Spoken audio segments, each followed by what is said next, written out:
Salam sejahtera Malaysia Madani. Selamat datang ke channel Berita Malaysia Kini TV ini. Untuk kali ini saya ingin kongsikan kepada anda semua kejutan terbesar buat seluruh rakyat Malaysia. Untuk kupasan berita terkini yang saya petik daripada satu sumber satu kenyataan daripada Hamzah Zainuddin, Ketua Pembangkang di Parlimen sebentar tadi.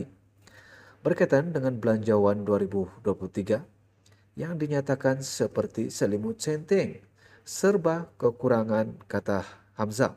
Ketua Pembangkang Hamzah Zainuddin menyifatkan belanjawan 2023 yang dibentangkan oleh Perdana Menteri Datuk Seri Anwar Ibrahim pada Jumaat lalu ibarat selimut senteng yang serba kekurangan dengan keadaan ekonomi semasa negara. Dalam ucapan perbahasan belanjawan dengan topik wawasan kemakmuran bersama di Dewan Rakyat hari ini, dia menyentuh beberapa isu seperti kos sara hidup rakyat, membasmi miskin tegar, pengeluaran kumpulan wang simpanan pekerja KWSP secara bersasar, peruntukan dana kepada ahli parlimen, dan mempersoalkan strategi kerajaan untuk mengotakkan janji dalam pembentangan belanjawan tersebut. Apabila beliau mendengar Yang Amat Berhormat Tambun Anwar Ibrahim, saya agak simpati juga kerana dalam keadaan ekonomi negara kita ini yang agak ronsing pada hari ini. Begitu juga dengan ekonomi dunia, mungkin ini menyebabkan ucapan Tambun pada ketika itu saya anggapkan seperti bajet selimut senteng yang kalau kita tutup muka, betis tersalak, kalau kita tutup kaki, muka kita terdedah.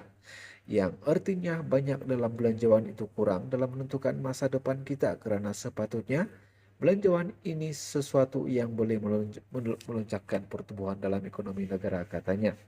Hamzah turut menyentuh iktizam Anwar untuk mengotakkan isu miskin tegar pada tahun ini dengan persoalkan strategi tersebut memandangkan objektif itu perlu dicapai dalam masa yang diperbaiki 9 bulan.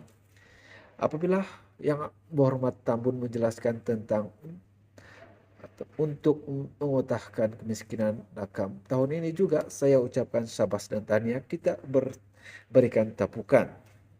Ini menunjukkan beliau betul-betul simpati kemiskinan tegar. Tapi biarlah kita boleh capai sebab kita hanya tinggal lebih kurang 9 bulan. Saya rasa tukar sikit ayat bukan noktakan, tapi kurangkan kemiskinan sifar sebab tak ada strategi, katanya. Perbahasan Hamzah selama 90 menit turut menyaksikan celahan daripada pihak pembangkang dan juga kerajaan sehingga menimbulkan sedikit kekecohan di dalam Dewan.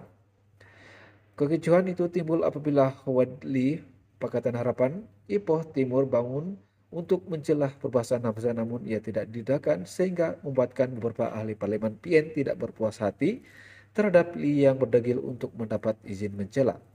Insiden itu mendorong kepada Syahidan Kasim, PN Arau bangun dan mendakwa Li hanya berhasrat untuk mengganggu perbahasan Hamzah. Li turut mempersoalkan sama ada Syahidan boleh membaca perkara di dalam kepala otaknya Syahidan, kemudian membalas kepala otak kau, bodoh.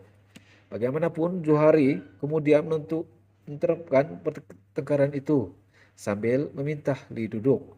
Hamzah kemudian meneruskan perbahasan dengan secara halus menyindir inisiatif pendapatan rakyat EPKR yang dilaksanakan semalam oleh Menteri Ekonomi Rafizi Ramli. Hamzah mendakwa Rafizi menggunakan pakai formula-formula daripada bekas Menteri Perdagangan Antarabangsa dan Industri Mustafa Muhammad daripada Perikatan Nasional. Kita duduk bincanglah tahun betapa hebat formula pandan Rafizi, akhirnya terima formula kita. Ini kepentingan negara, jangan nak angku sangatlah, yang lain-lain nak ikut pun tak salah, kata Hamzah hari ini.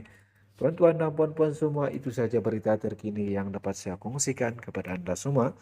Terima kasih dan kita jumpa lagi dalam berita-berita selanjutnya. Jangan lupa like, share dan komen video ini.